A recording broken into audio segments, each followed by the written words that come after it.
सितंबर 29, 2017। India में एक normal Friday western railway of India ने एक नोटिस इशू किया जिसमें उन्होंने एसटी कैंडिडेट्स के लिए रिजर्व असिस्टेंट कमर्शियल मैनेजर की पोस्ट के लिए बेस्ट अमंग फील्ड कैंडिडेट्स को चुना। यानी सभी एसटी कैंडिडेट्स जिन्होंने इस एग्ज़ाम को दिया वो सब के सब फेल हो गए। नोट दैट कि ये एग्ज़ाम सिर्फ और सिर्फ एसटी कैंडिडेट्स के लिए था। इन लोगों को पास होने के लिए एग्ज़ाम में 70% मार्क्स लाने थे, लेकिन ये टॉप कैंडिडेट्स जिनको ये जॉब मिली, बाबूलाल एस मीना और अशोक कुमार मीना, सिर्फ 20% मार्क्स स्कोर कर पाए। Can you imagine how bad and unethical is this? एक इंसान जो कि रिक्वायर्ड मार्क्स के आधे नंबर भी नहीं ला पा रहा है, हमारी गवर्नमेंट उन्हें जॉब दे रही है और बाकी डिजर्विंग कैंडिडेट्स को तो एग्ज़ाम देने से ही रोक रही है।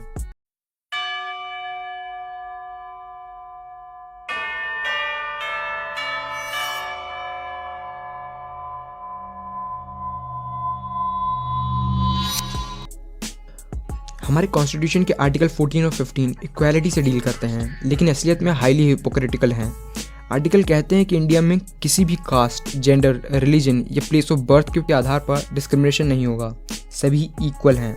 लेकिन ये खुद रिजर्वेशन को प्रेस्क्राइब करता है, जो कि कास्ट के बेस पे तो है ही, जेंडर बेसिस पे भी है। वुमेन्स को ज़्यादा एडवांटेज दिया जाता है। रिलीजन बेसिस पे देखा जाए तो माइनॉरिटी रिलीजन को ज़्यादा प्रायोरिटाइज किया जाता है। और वहीं प्लेस ऑफ बर्थ की बात की जाए तो डिफेंस और पुलिस के एग्जाम में सर्टेन एरिया के लोगों को हाइट और वेट में रिलैक्सेशन दिया जाता है। Now let's come to the main problem. इतने रिजर्वेशन के कारण जो डिजर्विंग कैंडिडेट्स हैं वो तो कभी वहाँ तक पहुँच ही नहीं पाते जहाँ तक उन्हें पहुँचना चाहिए था। एंड जो नॉन डिजर्विंग है वो पब्लिक ऑफिस में बैठे हैं। वो लोग जिन्हें बेस्ट अमंग फील्ड चुना गया है, उनसे आप क्या उम्मीद करेंगे? You can expect nothing from them. वो ठीक से फंक्शन नहीं करते और वो वीक लिंक्स बन के रह जाते हैं हमारे इंडिया की ब्यूरोक्रेसी में। Reservation on the ground root कुछ नहीं कर रहा है।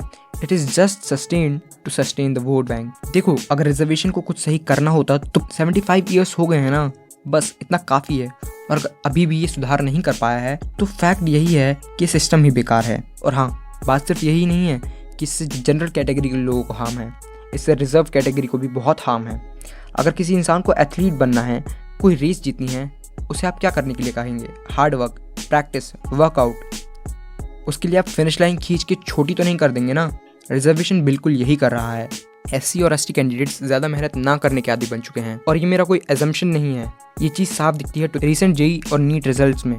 2019 के कॉम्पिटिटिव एग्जाम्स के रिजल्ट में ये देखने को मिलता है कि जहाँ जेई में एससी एसटी स्टूडेंट्स के 50% से ज़्यादा बच्चे फेल हो गए और सिर्फ 50% पास हो पाए। वहीं जनरल के 71.60% बच्चे पास हुए और ओबीसी के 69% बच्चे पास हुए।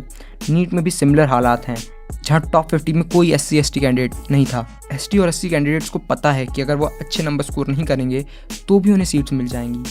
It's all psychology. But reservation सिर्फ मेरिटोक्रेसी को डिस्ट्रॉय नहीं करता, ये हमारी इंडिया की यूनिटी को भी डिस्ट्रॉय करता है। रिजर्वेशन लोगों को बार बार उनकी कास्ट के बारे में अवेयर करवाता है। आजकल अर्बन सेटलमेंट्स में तो बच्चों को पता ही नहीं होता कि उनकी कास्ट क्या है, कास्ट होता क्या है। वो एक साथ खेलते हैं, खाते हैं, लंच करते हैं, एक दूसरे का टिफ़िन शेयर करते हैं। उन्हें कोई फ़र्क नहीं पड़ता कौन किस कास्ट से है, जब तक उनको स्कूल या सिलेबस में कास्ट के बारे में एजुकेट नहीं किया जाता, या जब तक टीचर स्कॉलरशिप के लिए कास्ट नहीं पूछते, ये जब तक उन्हें रिजर्वेशन के बारे में पता नहीं चलता। और जब उन्हें ये पता चलता है तो उनके मन में आता है डिसकंटेंट और टॉक्सिसिटी। लोग कहते हैं ना, रिजर्वेशन से पहले कास्टिज्म को ख़त्म करो, बट वो ये नहीं जानते कि मॉडर्न एरा में कास्टिज्म की एग्जिस्टेंस ही रिजर्वेशन की वजह से है। रिजर्वेशन की वजह से ही ओबीसी और जनरल कैटेगरी के मन में डिसकंटेंट पैदा होता है, वो धीरे धीरे टॉक्सिसिटी बन जाता है और वो रिजर्व कैटेगरी के लोगों पर निकलता है। It's a never ending loop. किसी के मन में किसी के लिए पैदाइशी हेट्रेड नहीं होती, हेट्रेड को फीड करना पड़ता है, उसे नर्चर करना पड़ता है। और हमारे केस में अनफॉर्चुनेटली ये काम गवर्नमेंट खुद कर रही है। टैलेंटेड लोगों के माइग्रेशन का कारण भी यही है। लोग सोचते हैं कि जिस कंट्री में इंसान के टैलेंट से ज़्यादा उसके कास्ट को अहमियत दी जाए, जिस कंट्री में वोट बैंक के लिए गवर्नमेंट इस सिस्टम को सस्टेन कर रही हो, उस कंट्री में रहने से कोई फ़ायदा नहीं। इस सिस्टम का कोई सेंस ही नहीं है। डिस्क्रिमिनेशन को हटाने के लिए खुद डिस्क्रिमिनेशन करता है। ये तो हम सभी को पता है। रिजर्वेशन शुरुआत में कुछ सालों के लिए था, बट पॉलिटिशियंस ने इसे खींच कर बढ़ा दिया। Now it's a norm. 2019 में रिजर्वेशन फिर एक्सटेंड कर दिया गया है 2030 तक। एंड इट इज़ एविडेंट कि गवर्नमेंट सुनना ही नहीं चाहती, पॉलिसी बदलना ही नहीं चाहती। और अगर SC/ST और OBC का रिप्रेजेंटेशन कम है तो उन्हें अवेयर करो, उन्हें एजुकेट करो और दूसरे तरीके के प्रोग्राम्स चलाओ, लाइक रूरल एरियाज़ में सभी के लिए नोट दैट सभी के लिए स्किल्स बढ़ाने के लिए वर्कशॉप बनवाओ। और हाँ, उसमें भी जनरल कैटेगरी वालों को पार्टिसिपेट करने से बार मत करो। वो भी इसी कंट्री के सिटीजन्स हैं जो रूरल एरियाज़ में रह रहे हैं, जो कि डिप्राइव्ड हैं। 2011 में रिलीज़ हुई एक मूवी आरक्षण का एक डायलॉग है, करेंगे मुकाबला मेरिट से भी तुम्हारा, मगर रेस की स्टार्टिंग लाइन एक होनी चाहिए सबके लिए।